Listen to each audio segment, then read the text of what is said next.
Okay, so hi everyone. This is short video I'm doing. This is going to be my first live stream on the channel.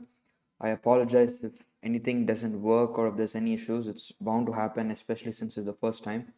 So the audio quality, the video quality, all this I'll be checking and making tweaks after the first live stream after this gets over.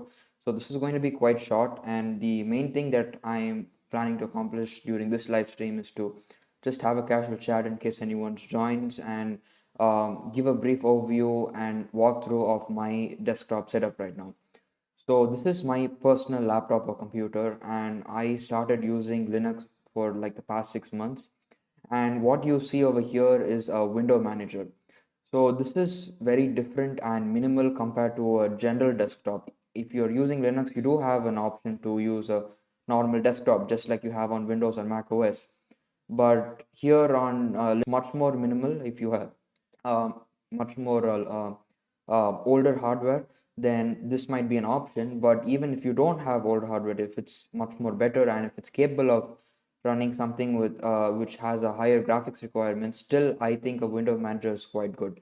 And I'll give you a few of the reasons.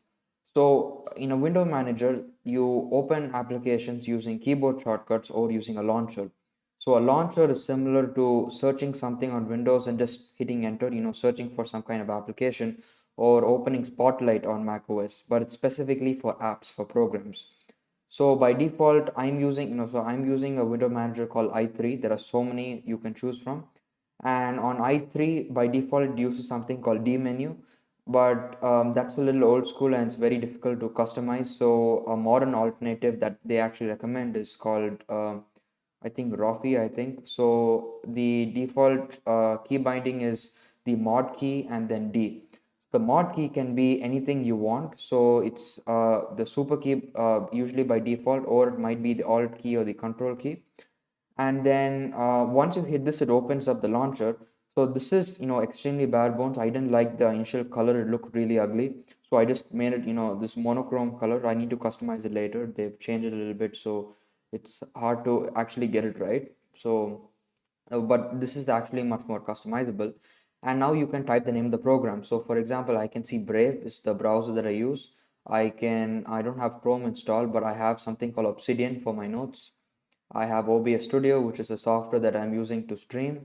So I can launch any kind of program using this list and I can see everything underneath. So let me launch the Brave browser and show it to you. So I hit Brave. I don't even need to type the entire thing.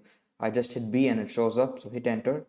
It launches the browser in the entire screen by default. So it uses up the entire space. Now I'm going to open the launcher again and maybe open my Notes app. So the moment I do this, it's going to take up the remaining part. So this is a bad example. Let's say I open, okay, so I'm using a program to manage the audio. So I think that is, yes, this one. So it automatically by default takes up the remaining part of the screen on the right side or the left side. Now it takes, so right now it's splitting up horizontally. Now I'm going to close this using a default key binding, which is the mod key shift Q. So it closes it automatically. And what I'm going to do is so right now it's splitting everything horizontally. So I can do this using the mod key, which is super and then H. That's already what it's doing. But what if I want to split it vertically? So then I can hit mod V. Now you can't actually see anything, but I have done it. Now I'm going to open the launcher again and again open that audio controls. So now you can see it splits underneath. Now you can see that always it splits equally. So what I can do is I can go to resize mode by hitting the mod key R. Now I can use the arrow keys, or I think WSD might work, or the Vim keys to automatically resize them, and then hit escape to get out of resize mode. Now at any point of time you can change the order, so just add the shift key and then use the arrow keys. So now I can change the position.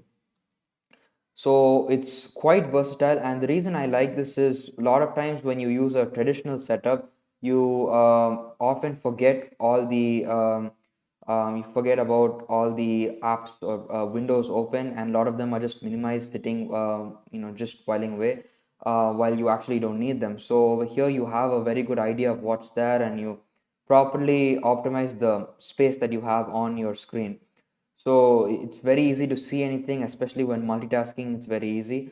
And I think the last thing that you probably need to know about window managers is the different workspaces you can set up. So very similar to what you have on Mac OS, on Windows. Here, you all you need to do is hit the mod key, which is super as again, and then hit one of the number keys. So 1, 2, 3, 4, you can just go keep going. So for example, I hit Windows 9 or Super 9, and you can see on the top it shows that I'm on the ninth workspace.